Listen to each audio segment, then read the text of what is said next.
Joining me now is Suzanne Pleydell, the director of the UK registered charity Project Aware Foundation, which is also a non-profit organisation worldwide. Suzanne, welcome and thank you for joining me. Hello, Simon. What is Project Aware then, please? Project Aware is an international not-for-profit organisation, and we work towards conserving underwater environments. It was originally set up by Paddy in the early 1990s because we felt divers could see firsthand what was happening underneath our seas that other people couldn't see. So we felt we were the best advocates for passing on the message of what was happening and then taking action to try and conserve those very environments.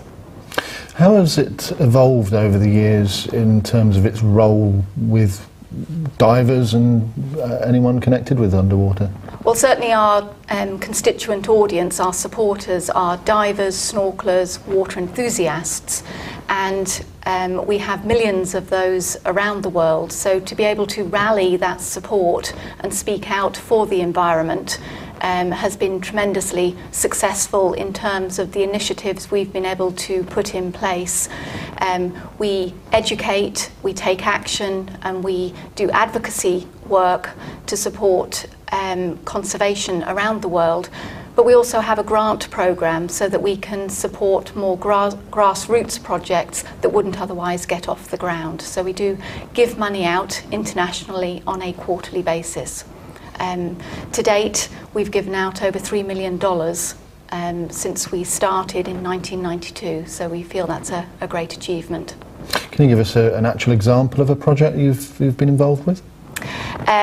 The kind of projects we're involved with would be things like mooring buoy projects, coral reef research projects, shark photo identification projects, for example, tagging projects for other species, a whole range of large and small projects. We keep our application process very simple so that we can encourage the smaller, more community-based projects to apply and get off the ground. So specifically, just coming back to one of the projects you were mentioning there, mooring buoys, why is it important that we have mooring buoys? Very important to have mooring buoys on dive sites around the world to prevent boats dropping their anchors. The anchors can drag along the bottom and do a lot of damage. Mooring buoy systems, if they're implemented effectively, can actually save some damage that otherwise would be done. So we are very supportive of those kind of projects.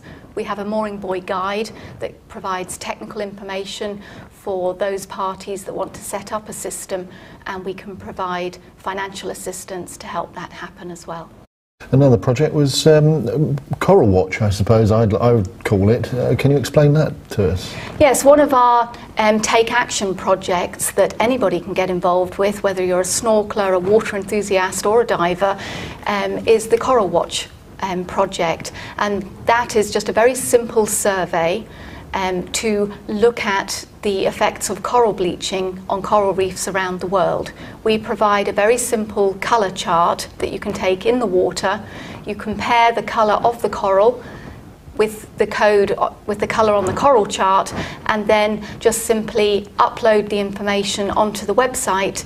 That information is used by scientists around the world to monitor what is happening to our coral reefs. So, very simple project anyone can get involved with on holiday or wherever they find themselves if they're fortunate enough to live alongside a coral reef. Another project is of great importance is the conservation of the shark. Much maligned, I think, sometimes, and misunderstood. Yes, very, very much misunderstood, and some people are surprised that scuba divers are speaking out for sharks, but sharks are being killed in vast numbers every year. Over 100 million sharks are killed on an annual basis. That is unsustainable, and we are working to support shark conservation, but in particular to lobby for tighter regulations on sustainable fisheries for sharks. The World Conservation Union very recently identified over a third of European shark species as threatened with extinction, and I think that might surprise a lot of people. And I understand you work closely with other charities such as the Shark Trust. That's correct. A lot of our work is done in collaboration with other organisations in specific areas. In shark conservation, we work with both the Shark Trust in the UK, the Shark Alliance within Europe, and other organisations internationally, so that the work we do is in a broader context and has the maximum impact, and that works very well for us. As well as specific single projects that have a finite lifetime, such as mooring projects, etc., you have longer projects that people can get involved in? Yes, one particular example would be our cleanup project that's been running for many years.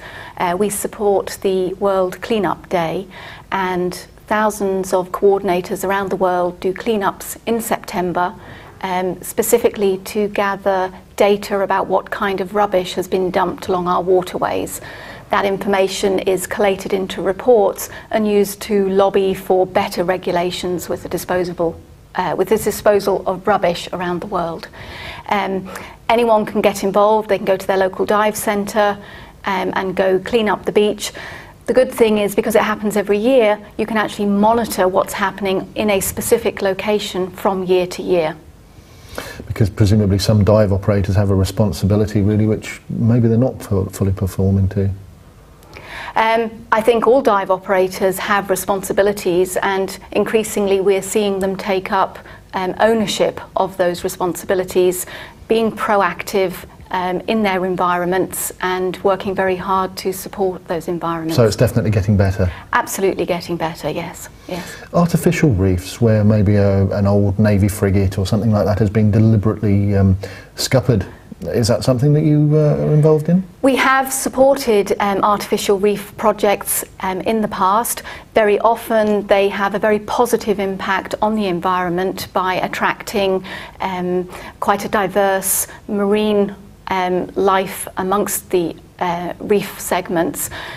So absolutely something that we would support, but based on an environmental impact assessment that the very fact of putting an artificial reef into the ocean doesn't actually damage that very environment. So we have to look very carefully at that. But yes, we have supported very good projects in the past. And finally, do you have a website where people can go and maybe learn some more? Absolutely. Projectaware.org has all the information about how, as an individual, you can get involved in individual projects, help support the charity, and there's lots of downloadable information, lots of factual information. And we would encourage people to go into a dive operator, ask for training in the environmental area as well. So lots of information. Website would be the first point of call. Worthwhile projects. Thank you very much, Suzanne. Thank you very much, Simon.